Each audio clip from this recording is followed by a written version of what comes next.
चलिए शुरू करते हैं। वैद्युत विभव इलेक्ट्रिक पोटेंशियल, कुमार मित्तल की बुक से जो हम लोग न्यूमेरिकल लगा रहे हैं। तो 21 सवाल तक हम लगा करके इसका वीडियो बना चुके हैं। ये 22वां सवाल है। कह रहा है कि हाइड्रोजन परमाणु में इलेक्ट्रॉन व प्रोटॉन के बीच दूरी 0.5 एंगस्ट्रॉम 0.5 एंगस्ट्रॉम है। हाइड्रोजन परमाणु में इलेक्ट्रॉन और प्रोटॉन के बीच की दूरी 0.5 एंगस्ट्रॉम। उनकी पारस्परिक वैद्युत स्थितिज ऊर्जा क्या होगी? देखिए सवाल उठता है क्या पारस्परिक वैद्युत स्थितिज ऊर्जा होगी, उनमें कहां से आई वो स्थितिज ऊर्जा? इलेक्ट्रॉन और प्रोटॉन के बीच की जो वैद्युत स्थितिज ऊर्जा के बारे में सवाल में उसने पूछा है, तो ये स्थितिज ऊर्जा आई कहां से? तो इसको जानने के लिए हमको थोड़ा सा इसका जो फार्मूला है, बुक में आपने पढ़ा होगा थ्योरी में इसके बारे में, हम एक बार फिर उसको रिवाइज कर देते हैं कि हमारे पास दो आवेश हैं। एक आवेश Q1 है और दूसरा आवेश Q2 है। इन दोनों आवेशों को हम पास पास लाते हैं। तो पास पास लाने में होता क्या है, कौन सी घटना घटती है? देखिए सबसे पहले हम ये कहेंगे कि Q1 आवेश को अनंत से हम किसी बिंदु तक ले आए। समझिए, बहुत अच्छे ढंग से मैं समझा दूंगा, फार्मूला डिराइव करना कभी आप भूलेंगे नहीं। Q1 आवेश को अनंत से, अनंत का मतलब मैं पहले भी बता चुका हूं कि आसमान नहीं होता। अनंत का मतलब ये हुआ कि किसी वैद्युत क्षेत्र के बाहर से, जिस पर कोई पहले से वैद्युत बल न लग रहा हो, हम Q1 आवेश को किसी बिंदु तक ले आए। चलिए हम Q1 आवेश को मान लीजिए यहां पर ले आए, ये हमारा प्लस Q1 आवेश है। अब क्या इस पर कोई वैद्युत बल लग रहा है? थोड़ा तर्क कीजिए अपने दिमाग में कि क्या इस पर कोई वैद्युत बल लग रहा है? नहीं लग रहा है। क्यों नहीं लग रहा है? इसलिए कि यहां पर पहले कोई आवेश नहीं था। जब आवेश नहीं था तो कोई वैद्युत क्षेत्र नहीं था, और जब वैद्युत क्षेत्र नहीं था तो यहां पर जब हम Q1 को ले आए तब इस पर किसी प्रकार का कोई वैद्युत बल कार्य नहीं कर रहा था। तो जब वैद्युत बल कार्य नहीं कर रहा था तो वैद्युत बल के विरुद्ध कार्य क्या होगा? शून्य। जब कोई बल नहीं कार्य कर रहा था वहां पर, तो जब कोई बल नहीं कार्य कर रहा था तो कार्य कितना होगा? 0 होगा। कोई काम नहीं करना पड़ा। इसका मतलब कि Q1 आवेश को अनंत से जब हम इस बिंदु तक ले आए तो हमें कोई कार्य करना नहीं पड़ा। अब देखिए, चूंकि ये आवेश है तो इसके चारों तरफ एक वैद्युत क्षेत्र बन जाएगा। हमने मान लिया कि इसके चारों तरफ जो वैद्युत क्षेत्र बना, इस वैद्युत क्षेत्र में कोई एक बिंदु है, मान लिया ये, इससे इसकी दूरी R है। ये टेढ़ा मेढ़ा चाहे जैसे बनाओ, इससे कोई फर्क नहीं पड़ता। ये बिंदु कहीं भी हो, इस वैद्युत क्षेत्र में होगा बस। कौन सा वैद्युत क्षेत्र? ये जो हमारा Q1 आवेश रखा हुआ है, इस Q1 आवेश से R दूरी पर, ये दूरी हमने कह दिया R। यहां पर विभव का मान क्या होगा? तो तमाम न्यूमेरिकल आपने लगाए हैं कि कोई आवेश दिया गया है, उस आवेश से, उस चार्ज से R डिस्टेंस पर किसी पॉइंट पर, किसी बिंदु पर विभव का मान क्या होगा? हम जान लें, इसका नाम दे दिया हमने A, इसका नाम दे दिया हमने B। हम अनंत से सबसे पहले Q1 आवेश को लाए। इस Q1 आवेश पर किसी प्रकार का कोई वैद्युत बल पहले से नहीं लग रहा है। क्यों? क्योंकि वहां पर कोई आवेश है नहीं। आवेश नहीं है तो कोई वैद्युत क्षेत्र नहीं है। इसलिए Q1 आवेश को अनंत से बिंदु A तक लाने में कोई कार्य नहीं करना पड़ा। वर्क W जीरो हो गया। अब चूंकि ये आवेश रखा हुआ है, इसलिए इस आवेश से r दूरी पर एक बिंदु है B, जहां पर हमको विभव निकालना है। तो हम सवाल में तमाम बता चुके हैं कि विभव V बराबर पोटेंशियल, पोटेंशियल V बराबर क्या होगा 1/4 पाई एप्सिलॉन 0, चार्ज जितना चार्ज है, चार्ज कितना है Q अपॉन डिस्टेंस कितनी है R, ये हो गया यहां पर पोटेंशियल। बहुत आसान सी चीज है ये। यहां बिंदु पॉइंट बी पर potential at the point B 1/4 pi epsilon naught Q upon R, ये पोटेंशियल हो गया, विभव हो गया यहां पर। अब देखिए हमने क्या किया कि एक दूसरा चार्ज है प्लस Q2, उस Q2 चार्ज को भी हम अनंत से इस B बिंदु तक ले आए। प्लस Q2 चार्ज को क्या किया हमने अनंत से, मतलब वैद्युत क्षेत्र के बाहर से इस बिंदु पॉइंट B तक हम ले आए। तो जब यहां पर हम लाएंगे Q2 को, तो हमको कितना कार्य करना पड़ेगा, प्लस Q2 आवेश को, चार्ज को अनंत से बिंदु B तक लाने में किया गया कार्य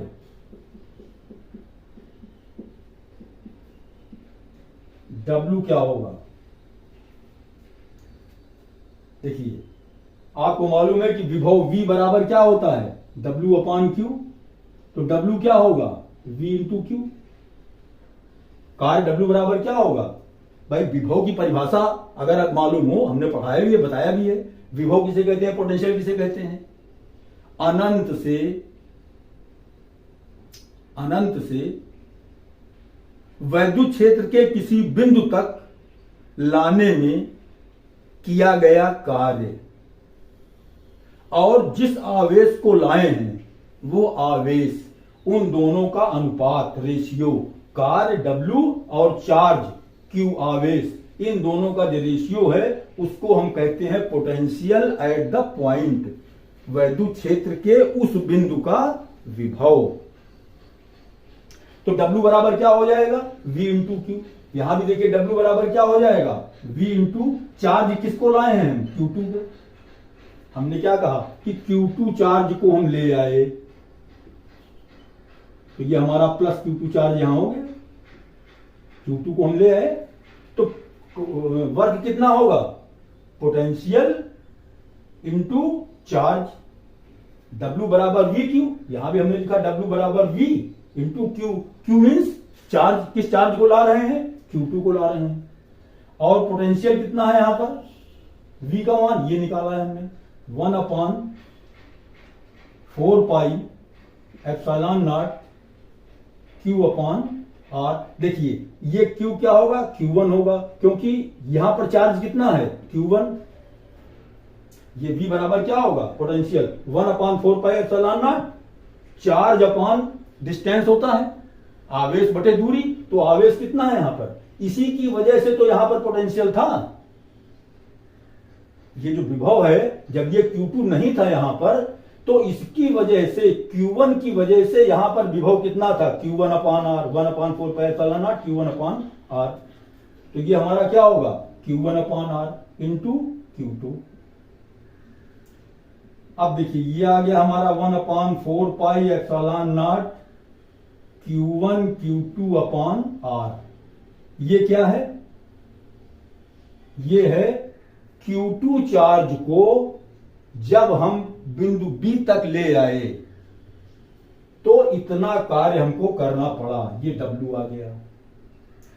Q1 को जब लाए थे तो कितना कार्य करना पड़ा था 0, क्योंकि वहां पर बता, इतना मैं समझा चुका हूं कि Q1 को लाने में किया गया कार्य क्या होगा, जब यहां पर पहले कोई आवेश नहीं था, कोई चार्ज नहीं था, तब इस पर कोई बल लग ही नहीं रहा था, तो कार्य कितना हुआ, वैद्युत बल की बात की जा रही है, वैद्युत बल नहीं था यहां पर, इसलिए इलेक्ट्रिक फोर्स, वैद्युत बल कोई था नहीं यहां पर पहले से, इसलिए कार्य क्या हुआ, 0। तो Q1 को लाने में कार्य कितना होगा, W1 मान लिया 0, इसको हमने मान लिया W2। देखिए मैं समझाने के लिए कह रहा हूं, ये थ्योरी आप पढ़ चुके हैं, मैं रिवाइज कर दे रहा हूं इसको।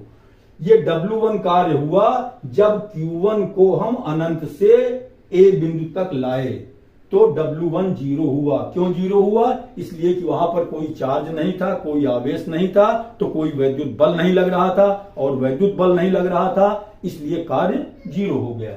जब हम Q2 को लाए तो यहां पर इस चार्ज की वजह से पोटेंशियल डेवलप हुआ, विभव हुआ। उस बिंदु का जो विभव है और ये जो चार्ज है, इनका दोनों का हमने गुणा कर दिया, तो ये W निकल आया कार्य। अब टोटल वर्क कितना हुआ, Q1 और Q2 दोनों को अगर हम ले आए कहां, और उनके बीच की दूरी कितनी है, R, मतलब दो चार्ज हम लाए Q1 Q2 को, कहां से, अनंत से, और लाए तो उनको हमने कहां रखा, एक दूसरे से R दूरी पर, एक दूसरे से R डिस्टेंस पर जब रखा, तो टोटल वर्क कितना हुआ, W बराबर W1 प्लस W2, और W1 कितना है 0, प्लस W2 कितना है 1/4 pi epsilon 0 Q1 Q2 upon R, बराबर W बराबर कितना हो जाएगा, ये 1/4 pi epsilon not Q1 Q2 upon R।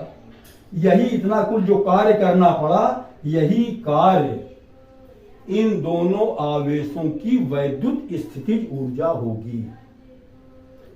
ये जितना कार्य हुआ, ये कार्य कैसे हुआ है, Q1 Q2 को अनंत से हम एक दूसरे से R दूरी पर ले आए। तो इसका मतलब ये हुआ कि अगर R दूरी पर दो आवेश हों तो उनके बीच वैद्युत स्थितिज ऊर्जा 1/4 पाई एप्सिलॉन 0 Q1 Q2 दोनों आवेशों का गुणनफल बटे उनके बीच की दूरी, इतनी होगी वैद्युत स्थितिज ऊर्जा। वही चीज यहां भी करना है कि दो आवेश हैं, देखिए एक इलेक्ट्रॉन है और एक प्रोटॉन है, उनके बीच की दूरी दी गई है, उनकी पारंपरिक स्थितिज ऊर्जा क्या होगी, ये Q1 हो जाएगा, ये Q2 हो जाएगा, ये R डिस्टेंस हो जाएगी। कैलकुलेट कर लेंगे, हमारा आंसर निकल आएगा।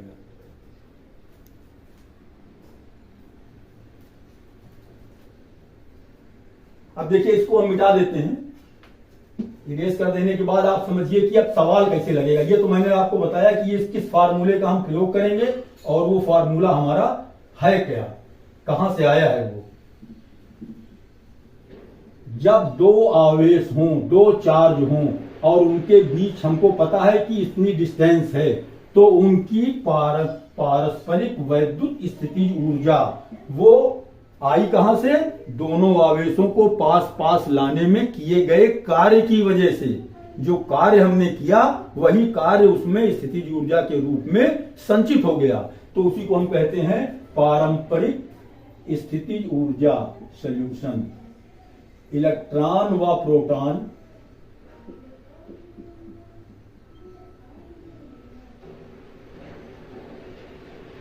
के बीच की दूरी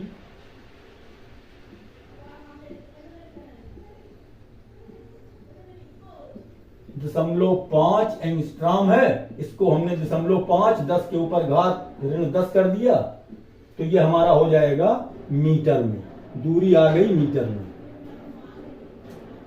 अब पारस्परिक वैद्युत स्थितिज ऊर्जा सवाल में जो पूछा जाए वही यहां लिखना भी पड़ेगा। पारस्परिक वैद्युत स्थितिज ऊर्जा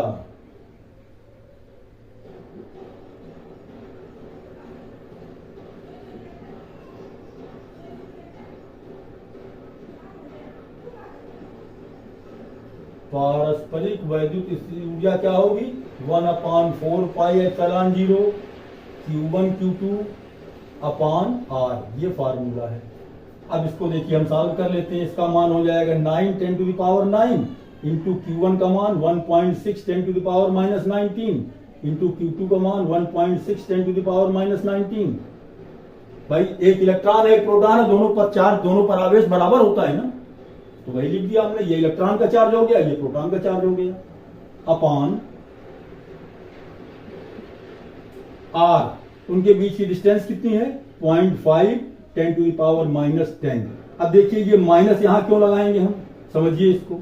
इसलिए क्योंकि Q1 Q2 एक चार्ज पॉजिटिव है एक चार्ज निगेटिव है, प्रोटॉन पर धन आवेश होगा और इलेक्ट्रॉन पर ऋण आवेश होगा, इसीलिए यहां पर ये माइनस लगा दिया हमने। चाहे यहां माइनस लगाते चाहे बाहर लगा दिया, गुणा करने में माइनस बाहर ही आ जाएगा।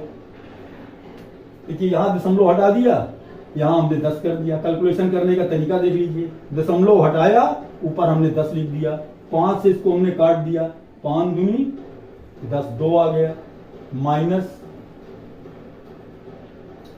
अब इनका आपस में गुणा कर लो, जैसे देखिए 9 का हम 2 से गुणा कर लें तो 9 दूनी कितना हो जाएगा 18। 1.6 का 1.6 से करेंगे तो 16 का वर्ग होता है 256, 2 अंक पे दशमलव लग जाएगा, 2.56 हो गया, इंटू 10 टू द पावर, सब इकट्ठा कर लो, 10 टू द पावर 9 इंटू -19 कितना हो जाएगा 10 टू द पावर -38 इंटू ये 10 टू द पावर -10 है, ऊपर जाएगा +10 हो जाएगा। 10 टू द पावर -10 को हम ऊपर ले गए अंश में तो 10 टू द पावर 10 हो गया, और 10 to the power 19 10 to the power -19 ये दोनों माइनस में है तो 19 और 19 38 हो जाएगा। चलिए अब इसका हम गुणा कर लें, 18 छक्का 108, 10 18 पंचे 90, 100, 10 18 दूनी 36, 46 इतना आ गया। 2 अंक पर दशमलव लगा हुआ, ये हमने 2 अंक पर दशमलव लगा दिया, माइनस अपनी जगह लिखा हुआ है। 10 के ऊपर घात कितनी होगी देखिए 9 + 10 -38, 10 9 दोनों धन में है जुड़ जाएगा, 38 माइनस में है। इसको हम लिख सकते हैं -46.08 इंटू 10 टू द पावर 10 और 9 19 और ये 38 एक धन में है एक ऋण में है तो -19 इज इक्वल टू माइनस, हम अगर इसमें इसका प्रयोग कर दें 10 टू द पावर -1 को इसके साथ लिखें तो ये हो जाएगा 4.6 इंटू 10 टू द पावर -18। इतने जूल उनकी पारस्परिक वैद्युत स्थिति ऊर्जा होगी, -4.6 10 टू द पावर -18 जूल। यही आपका आंसर होगा। मेरी समझ से इस सवाल में मैंने कुछ छोड़ा नहीं है, इसका फार्मूले का डेरिवेशन भी मैंने समझा दिया है और न्यूमेरिकल भी मैंने लगा दिया। अगर कोई दिक्कत आती है तो कमेंट बॉक्स में आप लिखिएगा, मैं उसको क्लियर कर दूंगा। एक बात, दूसरी चीज ये कि थोड़ा सा चैनल को सब्सक्राइब कीजिए, वीडियो को शेयर कीजिए तो कुछ हमारा भी काम आगे बढ़े। देखिए 23वां सवाल, 2 आवेशित कणों में प्रत्येक पर 2 10 टू द पावर -5 कूलाम आवेश है।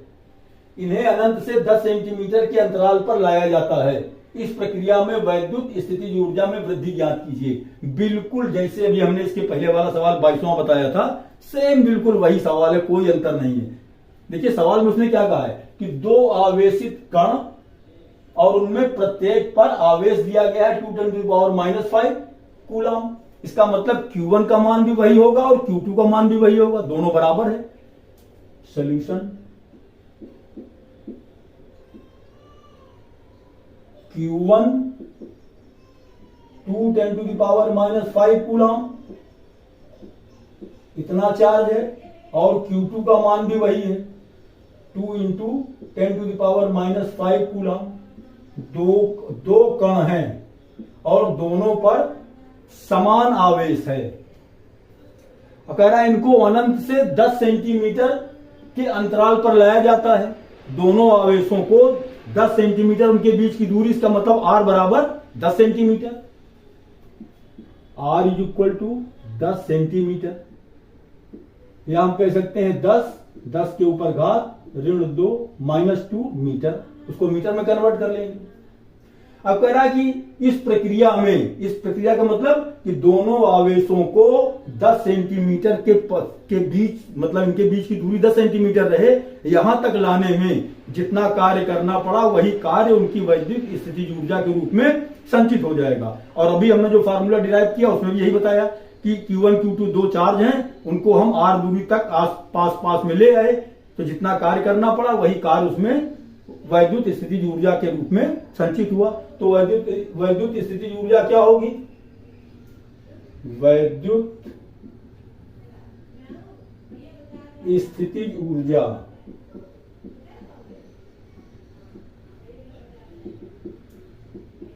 One upon 4 pi epsilon not charge Q1 Q2 upon R, उनके बीच की दूरी, इसका मान रख दिया 9 10 to the power 9 into Q1 का मान 2 10 टू द पावर -5, Q2 का मान भी वही होगा 2 10 टू द पावर -5 अपॉन उनके बीच की डिस्टेंस 10 10 टू द पावर -2। इसी को कैलकुलेट कर लेना, बिल्कुल आसान सवाल है। 2 का 2 से गुणा करेंगे 4 आएगा, 4 का 9 से गुणा करेंगे आएगा 36 हो गया ये, इंटू ये 10 टू द पावर 9 है, इसको ऐसे ही लिख लिया 10 टू द पावर 9, ये 10 to the power -5 10 to the power -5, ये कितना हो जाएगा 10 टू द पावर -10 इंटू ये 10 है 10 टू द पावर -1 हो जाएगा, 10 टू द पावर -2 है +2 हो जाएगा।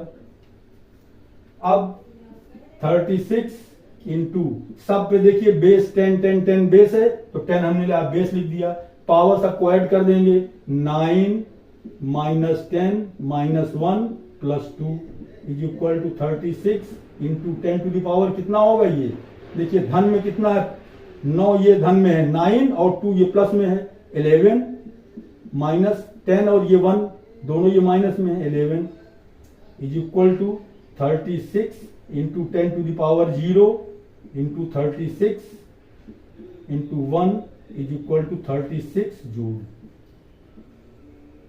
ये आंसर हो गया। 36 जूल उनकी पारंपरिक वैद्युत स्थिति ऊर्जा होगी। कितना आसान सवाल हो गया। बस ये फार्मूला मैंने आपको समझा दिया, इसको जरा सा एक बार दो बार रिवाइज कीजिएगा। जब आप रिवाइज करेंगे तो सवाल देखिए, थ्योरी पढ़ने के बाद जब आप सवाल लगाते हैं तो उसका प्रैक्टिकल हो जाता है।